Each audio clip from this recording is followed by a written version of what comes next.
জয় জগন্নাথ। রথের রশিতে টান পড়লেই শুরু হয়ে যায় দিন গোনা। কেন জানেন? বাংলার প্রতিটা ঘরে ঘরে একটা কথা ভীষণ প্রচলিত, রথ টানলে দুর্গা আসে। কিন্তু এ কথার মানে কি? ক্যালেন্ডারের সঙ্গে কি এর কোনো মিল রয়েছে? আমি স্নেহা, আপনারা দেখছেন নিউজ টাইম ডিজিটাল।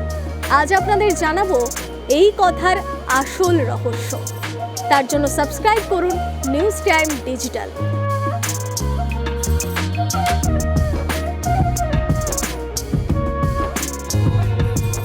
বাংলার উৎসব ক্যালেন্ডারের সঙ্গে এক সুতোয় গাঁথা।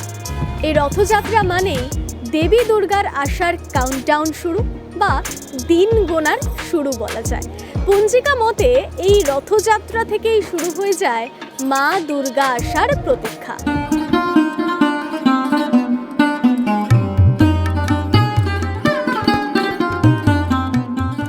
আমাদের কৃষি নির্ভর সময়ে এই রথযাত্রা মানে পালা বদলের সময়। অর্থাৎ এই রথযাত্রার সময় থেকে যে বৃষ্টি শুরু হয়ে যায় তা কৃষির জন্য অত্যন্ত ভালো। এই দেখুন, এখন বৃষ্টি পড়ছে, তেমনি কিন্তু রথযাত্রায় এক প্রকারের জানান দিয়ে দেয় যে বছরের বৃষ্টি শুরু হচ্ছে। আর এই রথযাত্রার পর যখন এই মাসটা কেটে যায় তখন শরতের নীল আকাশ, কাশফুল, আর তখন শুরু হয়ে যায় শারদীয়ার প্রস্তুতি।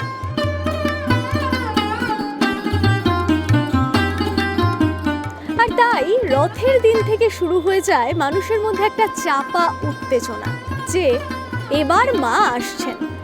আর শুধুই কি এই রথ যাত্রার সাথে প্রবাদের মিল রয়েছে, বা আমরা যে বলি রথ টানা মানে এক প্রকার দুর্গা আসা, শুধুই কি এটা প্রবাদ?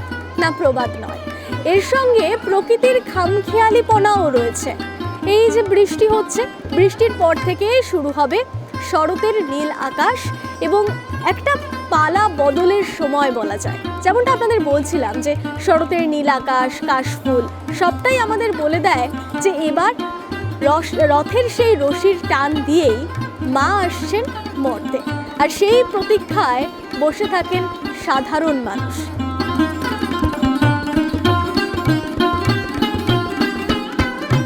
তো আপনি কি তৈরি? এবারে রথযাত্রার হাত ধরে এবার শুরু হয়ে গেল মহোৎসবের প্রতীক্ষা এবং পুজোর প্রস্তুতি। এবারের পুজোর আপনার প্ল্যান কি? আপনি জানান নিউজ টাইম ডিজিটালকে। এবং এই ধরনের আরও খবর দেখতে ফলো করুন নিউজ টাইম ডিজিটালকে।